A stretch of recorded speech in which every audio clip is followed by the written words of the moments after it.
मैना और हिमालय की बातचीत, पार्वती तथा हिमवान के स्वप्न तथा भगवान शिव से मंगल ग्रह की उत्पत्ति का प्रसंग। ब्रह्मा जी कहते हैं, नारद, जब तुम स्वर्गलोक को चले गए तब से कुछ काल और व्यतीत हो जाने पर एक दिन मैना ने हिमवान के निकट जाकर उन्हें प्रणाम किया। फिर खड़ी हो वे गिरी कामनी मैना अपने पति से विनय पूर्वक बोली। मैना ने कहा, प्राणनाथ, उस दिन नारद मुनि जो बात कही थी उसको स्त्री स्वभाव के कारण मैंने अच्छी तरह नहीं समझा। मेरी तो यह प्रार्थना है कि आप कन्या का विवाह किसी सुंदर वर के साथ कर दीजिए। यह विवाह सर्वथा अपूर्व सुख देने वाला होगा। गिरजा का वर शुभ लक्षणों से संपन्न और कुलीन होना चाहिए।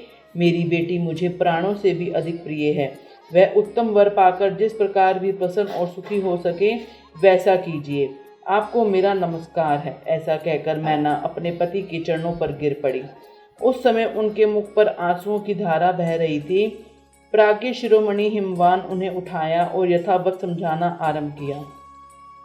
हिमालय बोले, देवी मेनके, मैं यथार्थ और तत्व की बात बताता हूँ। सुनो, भ्रम छोड़ो। मुनि की बात कभी झूठी नहीं हो सकती। यदि बेटी पर तुम्हें स्नेह है तो उसे सादर शिक्षा दो कि वह भक्ति पूर्वक सुस्थिर चित्त से भगवान शंकर के लिए तप करे। मेनके, यदि भगवान शिव प्रसन्न होकर काली का पानी ग्रहण कर लेते हैं तो सब शुभ ही होगा। नारद जी का बताया हुआ अमंगल या अशुभ नष्ट हो जाएगा। शिव के समीप सारे अमंगल सदा मंगल रूप हो जाते हैं। इसलिए तुम पुत्री को शिव की प्राप्ति के लिए तपस्या करने की शीघ्र ही शिक्षा दो। ब्रह्मा जी कहते हैं, नारद, हिमवान की यह बात सुनकर मैना को बड़ी प्रसन्नता हुई। वे तपस्या में रुचि उत्पन्न करने के लिए पुत्री को उपदेश देने के लिए निमित्त उसके पास गई, परंतु बेटी के सुकुमार अंग पर दृष्टिपात करके मैना के मन में बड़ी व्यथा हुई। उनके दोनों नेत्रों में तुरंत आंसू भर आए। फिर तो गिरी प्रिया मैना ने अपनी पुत्री को उपदेश देने की शक्ति नहीं रह गई।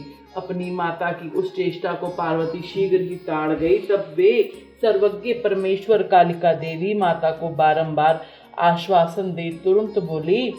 पार्वती ने कहा, माँ, तुम बड़ी समझदार हो, मेरी यह बात सुनो। आज पिछली रात्रि के समय ब्रह्म मुहूर्त में मैंने एक स्वप्न देखा, उसे बताती हूँ। माता जी ने स्वप्न एक दयालु एवं तपस्वी ब्राह्मण ने मुझे शिव की प्रसन्नता के लिए उत्तम तपस्या करना का प्रसन्नता पूर्वक उपदेश दिया है। नारद, यह सुनकर मेनका ने शीघ्र अपने पति को बुलाया और पुत्री को देखते हुए स्वप्न को पूर्ण कह सुनाया। मेनका के मुख से पुत्री के स्वप्न सुनकर गिरिराज हिमालय बड़े प्रसन्न हुए और अपनी प्रिय पत्नी को समझाते हुए बोले। गिरिराज ने कहा, प्रिय, पिछली रात मैंने भी एक स्वप्न देखा है। मैं आदर पूर्वक उसे बताता हूँ, तुम प्रेम पूर्वक उसे सुनो। एक बड़े उत्तम तपस्वी थे नारद जी। नारद जी ने वर के जैसे लक्षण बताए थे। उन्हीं लक्षणों से युक्त शरीर को उन्होंने धारण कर रखा था। वे बड़ी प्रसन्नता के साथ मेरे नगर के निकट तपस्या करने के लिए आए। उन्हें देखकर मुझे बड़ा ही हर्ष हुआ और वे अपनी पुत्री को साथ लेकर उनके पास गया। उस समय मुझे ज्ञात हुआ कि नारद जी के बताए हुए वर भगवान शंभु यही हैं। तब मैंने उन तपस्वी की सेवा के लिए अपनी पुत्री को उपदेश देकर उनसे भी प्रार्थना की कि वे इसकी सेवा स्वीकार करें, परंतु उस समय उन्होंने मेरी बात नहीं मानी। इतने में ही वे वहाँ सांख्य और वेदांत के अनुसार बहुत बड़ा विवाद छिड़ गया।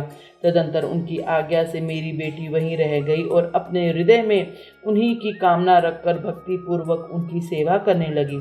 सुमुखी, यही मेरा देखा हुआ स्वप्न है जिसे मैंने तुम्हें बता दिया है। अतः प्रिय, मैंने कुछ काल तक इस स्वप्न के फल की परीक्षा या प्रतीक्षा करनी चाहिए। इस समय यही उचित जान पड़ता है। तुम निश्चित समझो, यही मेरा विचार है। ब्रह्मा जी बोले, हे मुनीश्वर नारद, ऐसा कहकर गिरिराज, हिमवान और मेनका शुद्ध हृदय से उस स्वप्न के फल की परीक्षा एवं प्रतीक्षा करने लगे। देव ऋषि शिव भक्त शिरोमणे भगवान शंकर का यश परम पावन, मंगलकारी, भक्ति वर्धक और उत्तम है। तुम इसे आदर पूर्वक सुनो। दक्ष यज्ञ से अपने निवास स्थान कैलाश पर्वत आकर भगवान शंभु प्रिया विरह से कातर हो गए और प्राणों से भी अधिक प्यारी सती देवी का हृदय चिंतन करने लगे। अपने पार्षदों को बुलाकर सती के लिए शोक करते हुए उनके प्रेम वर्धक गुणों का अत्यंत प्रीतिपूर्वक वर्णन करने लगे। यह सब उन्होंने सांसारिक गति को दिखाने के लिए किया। फिर गृहस्थ आश्रम की सुंदर स्थिति तथा नीति रीति का परित्याग करके वे दिगंबर हो गए और सब लोकों में उन्मत्त की भांति भ्रमण करने लगे। लीला कुशल होने के कारण विरह की अवस्था का प्रदर्शन करने लगे। सती के विरह से दुखित हो कहीं भी उनका दर्शन ना पाकर भक्त कल्याणकारी भगवान शंकर पुनः कैलाशगिरी तट पर लौट आए और मन को यत्न पूर्वक एकाग्र करके उन्होंने समाधि लगा ली, जो समस्त दुखों का नाश करने वाली है। समाधि में अविनाशी स्वरूप का दर्शन करने लगे। इस तरह तीनों गुणों से रहित हो वे भगवान शिव चिरकाल तक सुस्थिर भाव से समाधि लगाए बैठे रहे। वे प्रभु स्वयं ही माया के अधिपति निर्विकार परम ब्रह्मा हैं। तदंतर जब असंख्य वर्ष व्यतीत हो गए तब उन्होंने समाधि छोड़ी। उसके बाद तुरंत ही जो चरित्र हुआ मैं उसे तुम्हें बताता हूँ। भगवान शिव के ललाट से उस समय श्रम जनित पसीने की एक बूंद पृथ्वी पर गिरी और तत्काल एक शिशु के रूप में परिणित हो गई। उन्हें उस बालक की 4 भुजाएं थी, शरीर की कांति लाल थी और आकार मनोहर था। दिव्य धूति से दीप्तिमान वह शोभाशाली बालक अत्यंत दुस्सह तेज से संपन्न था। तथापि उस समय लोकाचार परायण परमेश्वर शिव के आगे वह असाधारण परमपरायण परमेश्वर शिव के आगे वह साधारण शिशु की भांति रोने लगा।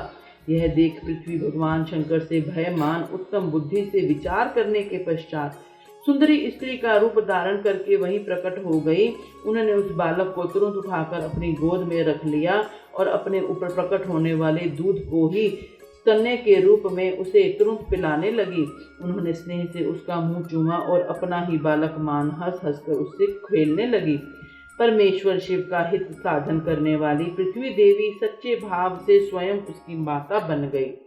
संसार की सृष्टि करने वाले परम कौतुकी एवं विद्वान अंतर्यामी शंभु वह चरित्र देखकर हंस पड़े और पृथ्वी को पहचान कर उनसे बोले, धरणी तुम धन्य हो, मेरे इस पुत्र का प्रेम पूर्वक पालन करो। यह श्रेष्ठ शिशु मुझे महातेजस्वी शंभु के श्रम जल पसीने से तुम्हारे ही ऊपर उत्पन्न हुआ है। वसुधे, यह प्रियकारी बालक यद्यपि मेरे श्रम जल से प्रकट हुआ है, तथापि तुम्हारे नाम से तुम्हारे ही पुत्र के रूप में इसकी ख्याति होगी। यह सदा त्रिविध तापों से रहित होगा, अत्यंत गुणवान और भूमि देने वाला होगा। यह मुझे भी सुख प्रदान करेगा। तुम इसे अपनी रुचि के अनुसार ग्रहण करो। ब्रह्मा जी कहते हैं, नारद ऐसा कहकर भगवान शिव चुप हो गए। उनके हृदय से विरह का प्रभाव कुछ कम हो गया। उनसे विरह क्या था, वे लोकाचार का पालन कर रहे थे। वास्तव में सत्पुरुषों के प्रिय श्री रुद्रदेव निर्विकार परमात्मा ही हैं। शिव की उपयुक्त आज्ञा को शिरोधार्य करके पुत्र सहित पृथ्वी देवी शीघ्र ही अपने स्थान को चली गई। उन्हें अत्यधिक सुख मिला। वह बालक भौम नाम से प्रसिद्ध हुआ और युवा होने पर तुरंत काशी चला गया और वहां उसने दीर्घ काल तक भगवान शंकर की सेवा की। विश्वनाथ जी की कृपा से ग्रह की पदवी पाकर वे भूमि कुमार शीघ्र ही श्रेष्ठ दिव्य लोक में चले गए और शुक्र लोक से परे हैं। ओम